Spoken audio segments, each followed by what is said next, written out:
जय हिंद साथियों, मैं आदेश आप सभी का आपके अपने परिवार राही आदि क्लासेस में स्वागत करता हूं। तो हम सभी पढ़ रहे हैं हिंदी में हमने कल पढ़ा था कारक चैप्टर हमारा पूर्ण रूप से समाप्त हो गया था। आज हम सभी पढ़ने वाले हैं क्रिया। तो आप सभी हिंदी पढ़ रहे हैं, तो जहां पर भी हिंदी पूछी जाएगी किसी भी एग्जाम में, बस आपको देखना है कि वहां पर कौन कौन से चैप्टर पूछे जाएंगे और बाकी आपको संपूर्ण हिंदी यानी पूरी हिंदी पढ़ाई जा रही है। आपको किसी भी पेपर के लिए पर्याप्त होगा। तो आप लोग अधिक से अधिक साथ दीजिएगा, अधिक से अधिक लोगों को जोड़ने की कोशिश कीजिएगा, कमेंट कीजिएगा, क्लास को शेयर कीजिएगा। आज हमारा चैप्टर है क्रिया। क्या है? क्रिया है। आज हम सभी क्रिया चैप्टर को पढ़ने वाले हैं। अब क्रिया होती क्या है, इसकी परिभाषा को सर्वप्रथम हम सभी देखने वाले हैं। यानी जिस शब्द से किसी कार्य का होना या करना पाया जाता है उसे हम क्रिया कहते हैं। जैसे सोना हो गया, जाना हो गया, खाना हो गया, पाना हो गया, पीना हो गया। ये सभी क्या हैं? ये सभी क्रिया हैं, क्योंकि इससे पता चल रहा है कि कोई कार्य हो रहा है। तो सबसे पहले अब हम क्रिया की परिभाषा को लिखते हैं।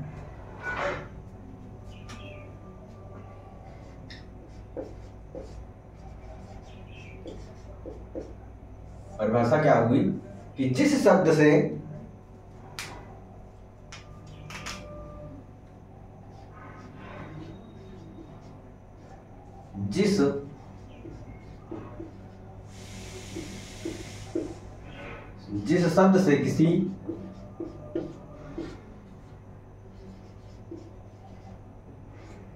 किसी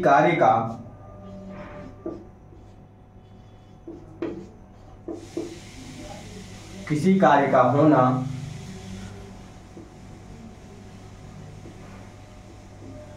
या करना, किसी कार्य का होना या करना पाया जाता है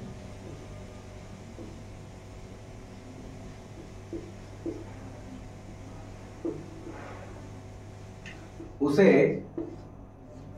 क्रिया कहते हैं।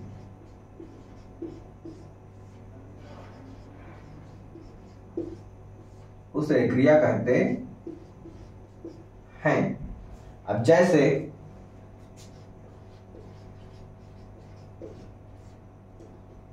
जैसे खाना हो गया,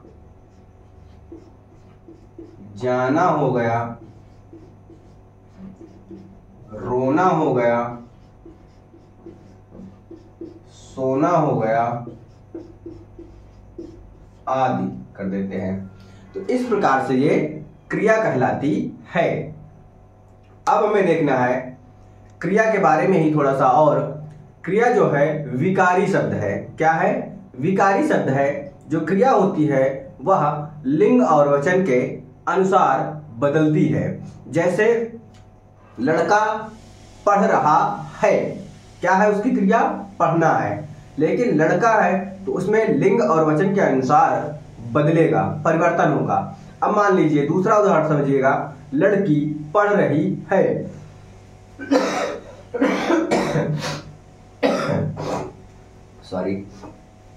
लड़की पढ़ रही है। अब लड़का था तो रहा है, लड़की है तो रही है। इसीलिए याद रखना है, कभी न कभी बहुविकल्पी में आपको एक नंबर का प्रश्न बन सकता है कि क्रिया विकारी शब्द है, अविकारी शब्द है, इस प्रकार से। तो क्रिया जो है विकारी शब्द है। कैसा? विकारी शब्द है और इसमें लिंग और वचन के अनुसार परिवर्तन होता है। इस पॉइंट को आप लिख लीजिएगा।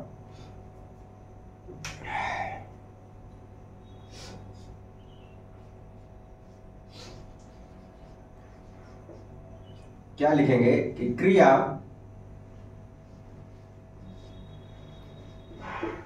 विकारी शब्द है। क्या? क्रिया विकारी शब्द है। क्रिया विकारी शब्द है जिसमें जिसमें लिंग और वचन के अनुसार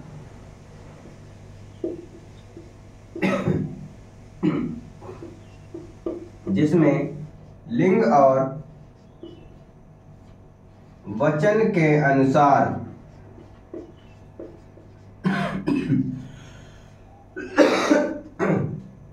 लिंग और वचन के अनुसार परिवर्तन होता है।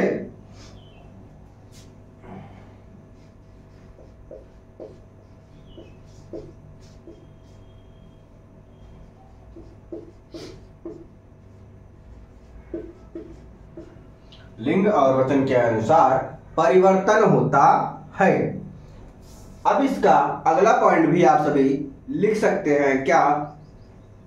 जो क्रिया होती है वह धातु से ही, यानी क्या कि धातु से ही क्रिया का निर्माण होता है। आपसे प्रश्न क्या पूछेगा कि क्रिया का निर्माण किससे होता है? तो क्रिया का निर्माण धातु से होता है। अगला पॉइंट लिखिएगा कि क्रिया का निर्माण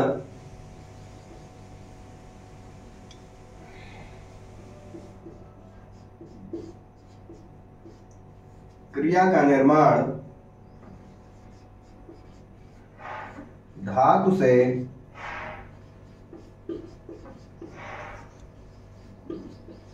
होता है।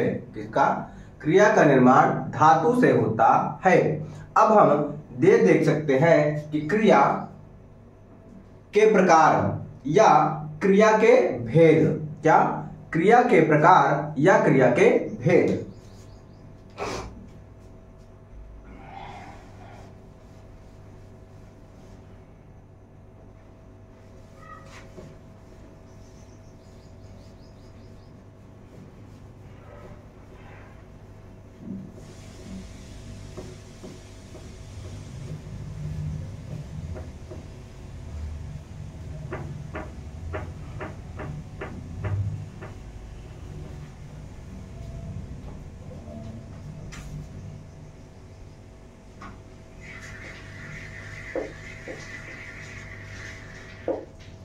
क्रिया के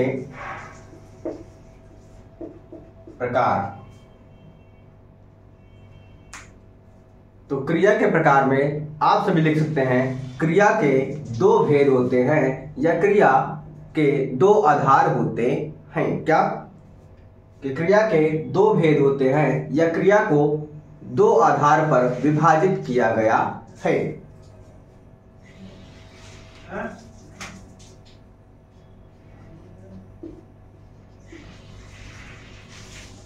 क्रिया को दो आधार पर विभाजित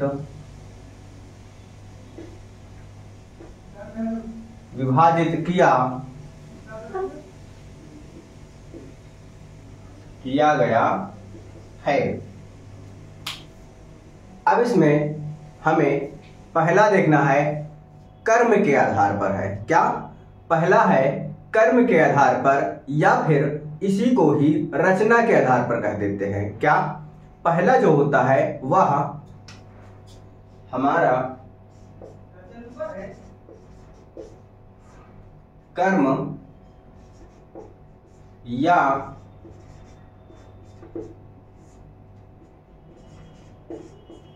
रचना के आधार पर, और दूसरा जो होता है वह होता है प्रयोग के आधार पर। दूसरा क्या है? प्रयोग के आधार पर।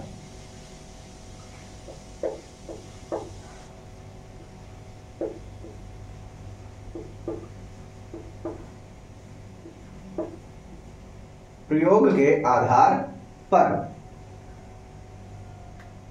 इसके बाद हम क्या करेंगे कि एक एक पढ़ेंगे। पहले कर्म या रचना के आधार पर पढ़ लेंगे, फिर दूसरा होगा प्रयोग के आधार पर। तो सबसे पहले हम पढ़ने वाले हैं कर्म के आधार पर, कर्म या रचना के आधार पर। जब हम कर्म या रचना के आधार पर पढ़ते हैं तो इसके आधार पर भी दो भागों में विभाजित किया गया है। क्या? इसके आधार पर यानी कर्म या रचना के आधार पर भी दो भागों में विभाजित किया गया है। पहला आकर्मक क्रिया और दूसरा सकर्मक क्रिया। क्या? आकर्मक क्रिया और सकर्मक क्रिया। तो इसको पहले हम लिख लेते हैं। इसी के आगे लिखते हैं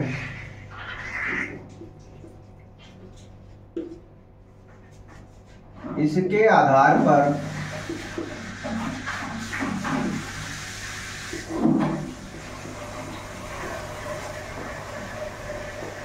क्रिया को दो भागों में विभाजित किया गया है। क्रिया को दो भागों में विभाजित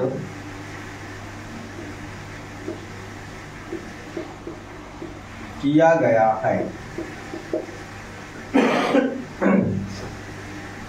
कर्म या रचना के आधार पर क्रिया को दो भागों में बांटा गया है या दो भागों में विभाजित किया गया है।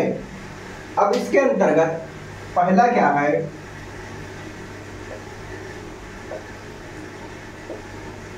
आकर्मक। क्या है पहला? आकर्मक।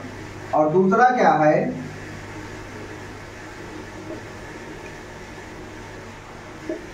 सकर्मक। क्या है?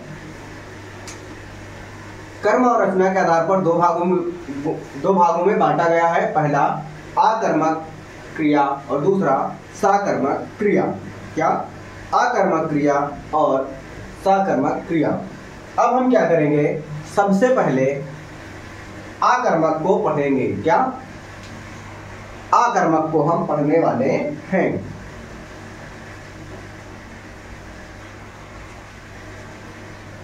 तो आकर्मक को जब हम पढ़ने वाले हैं तो आकर्मक की ही हम सबसे पहले परिभाषा लिखेंगे। तो क्या होता है आकर्मक की परिभाषा? कि ऐसी क्रिया, क्या? ऐसी क्रिया जिसमें कर्म का अभाव हो।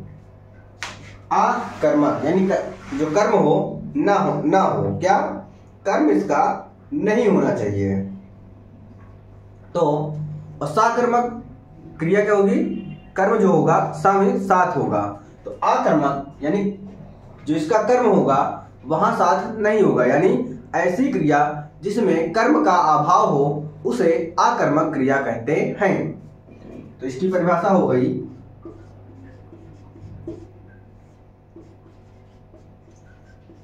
ऐसी क्रिया जिसमें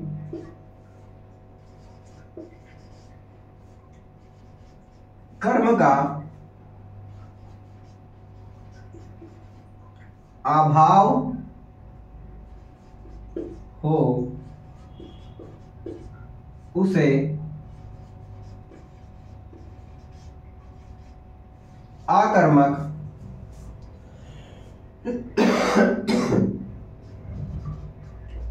उसे आकर्मक क्रिया कहते हैं। क्या कहते हैं? उसे आकर्मक क्रिया कहते हैं। अब आकर्मक क्रिया और सकर्मक क्रिया को पहचानेंगे कैसे? कैसे पहचानेंगे हमें यह देखना है। जैसे कोई उदाहरण लेते हैं उसके बाद हम समझते हैं। जैसे वह दौड़ता है,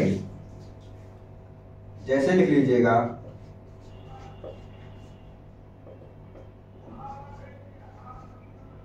वह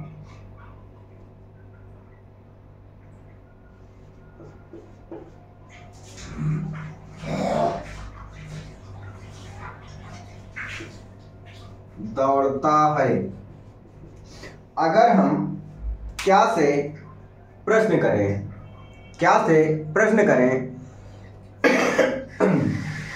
क्या दौड़ता है, हम पूछें क्या दौड़ता है तो आपको पता नहीं है कि क्या दौड़ता है। जब उत्तर प्राप्त नहीं होता है तो आकर्मक क्रिया होती है। क्या से प्रश्न करते हैं और जब उत्तर हमें नहीं प्राप्त होता है, क्या दौड़ता है पता नहीं है, तो हमें वहां पर आकर्मक क्रिया होती है। लेकिन जब हम क्या से प्रश्न करें और उत्तर प्राप्त हो जाए तब वह सकर्मक क्रिया होता है या होती है। क्या दौड़ता है पता नहीं। अगर हम कहें वह पढ़ता है, क्या अगर हम कहें वह पढ़ता है तो क्या पढ़ता है? क्या पढ़ता है? पुस्तक पढ़ रहा होगा या कुछ पढ़ रहा होगा, तो वहां से उत्तर प्राप्त हो जाएगा। लेकिन यहाँ से क्या प्रश्न करने से उत्तर प्राप्त नहीं होगा, तब हमारा आकर्मक क्रिया होगी। जैसे वह दौड़ता है, क्या दौड़ता है, कौन दौड़ता है, यहाँ से तो हो जाएगा, लेकिन क्या करके प्रश्न करना है, क्या करके प्रश्न करना है। अगला उदाहरण देखते हैं। मान लीजिए राधा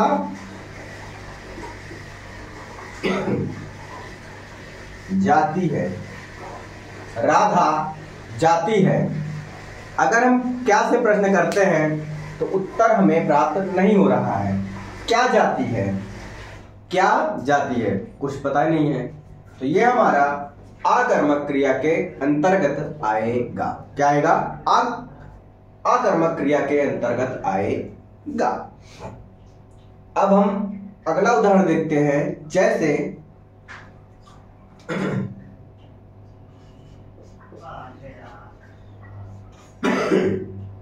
राजू लड़ता है। क्या है? राजू लड़ता है। क्या लड़ता है पता नहीं, तो राजू लड़ता है। ये सभी किसमें आ गई? आकर्मक क्रिया के अंतर्गत आ रहे हैं। 2-3 उदाहरण अभी और देख लेते हैं आकर्मक क्रिया के अंतर्गत ही।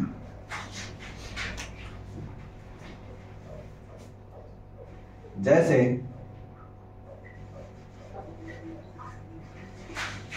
कुत्ता दौड़ता है। कुत्ता दौड़ता है। क्या दौड़ता है पता नहीं। इसलिए जब क्या करने से प्रश्न का उत्तर प्राप्त ना हो तो वहां आकर्मक क्रिया होती है।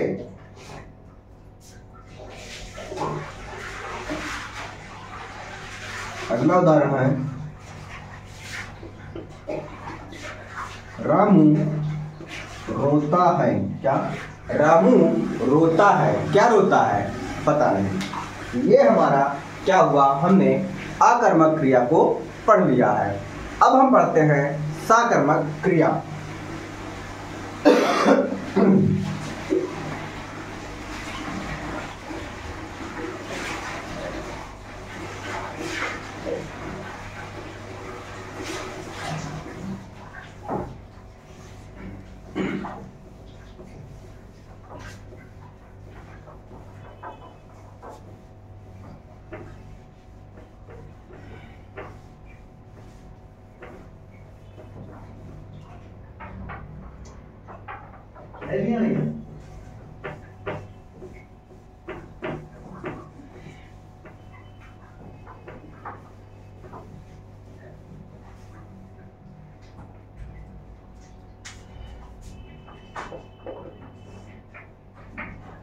कर्म या रचना के आधार पर पहला हमने पढ़ा आकर्मक और दूसरा अब हम पढ़ने वाले हैं सकर्मक क्रिया। दूसरा क्या है? सकर्मक क्रिया। तो इसकी परिभाषा क्या थी? वहां पे कर्म का अभाव होता था, यानी कर्म नहीं होता था। यहां पर क्या होगी कि ऐसी क्रिया जहां या जिसके साथ कर्म होता है या कर्म जिसके साथ कर्म होगा या होता है उसे हम सकर्मक क्रिया कहते हैं। क्या? उसे हम सकर्मक क्रिया कहेंगे, यानी जिसके साथ कर्म होगा उसे सकर्मक करना है।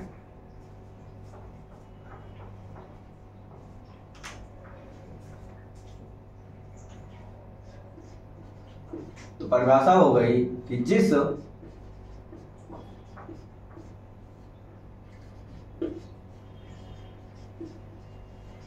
क्रिया के साथ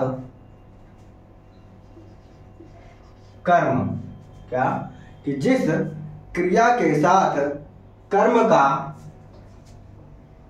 प्रयोग होता है या कर्म पाया जाता है, जिस क्रिया के साथ कर्म पाया जाता है या जिस क्रिया के साथ प्रयोग होता है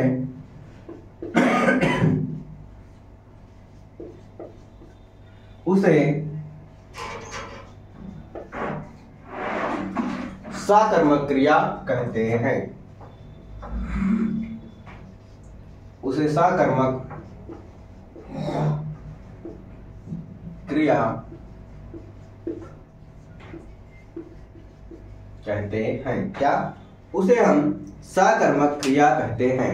अब यहां पर क्या होगा पहचानने के लिए, जब भी हम क्या से प्रश्न करेंगे तब हमें उत्तर प्राप्त हो जाएगा। क्या, तब हमें उत्तर प्राप्त हो जाएगा, तो वह साकर्मक क्रिया हो जाएगी। जैसे अब हम देखते हैं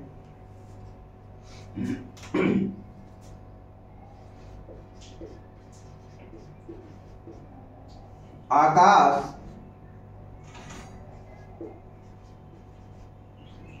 पुस्तक पढ़ता है। क्या, आकाश पुस्तक पढ़ता है। अब हम प्रश्न कर रहे हैं क्या पढ़ता है। क्या, क्या पढ़ता है, तो आप बता रहे हैं क्या कि पुस्तक पढ़ता है, यानी यहां पर क्या है, कर्म है। जब कर्म है तो ऐसे ही वाक्य आपको देगा, 2-4 उदाहरण दे देगा, 4 वाक्य दे देगा और पूछेगा इसमें से साकर्मक क्रिया कौन सा है या कौन सी है। तो जिस उदाहरण में कर्म ज्ञात हो, कर्म आपको मिल जाएगा, वह साकर्मक क्रिया होगा, और जहां पर कर्म का अभाव होगा वह आकर्मक क्रिया होगा। तो आकाश पुस्तक पढ़ता है, तो क्या पढ़ता है, पुस्तक पढ़ता है। अब हम अगला उदाहरण देखते हैं। क्या, अगला उदाहरण है, मान लीजिए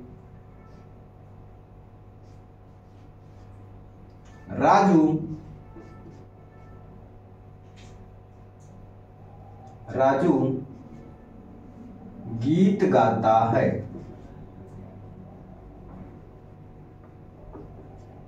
गीत गाता है।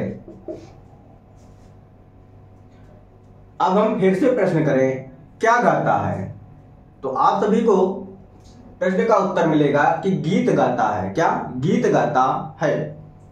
तो प्रश्न करने से उत्तर प्राप्त हो रहा है, इसलिए क्या हो जाएगा, साकर्मक क्रिया हो जाएगी।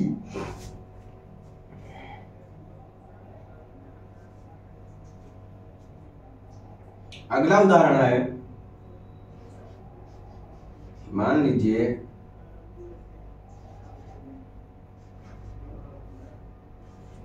राम फल खाता है। क्या खाता है, फल खाता है।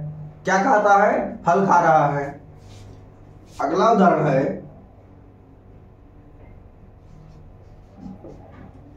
रमा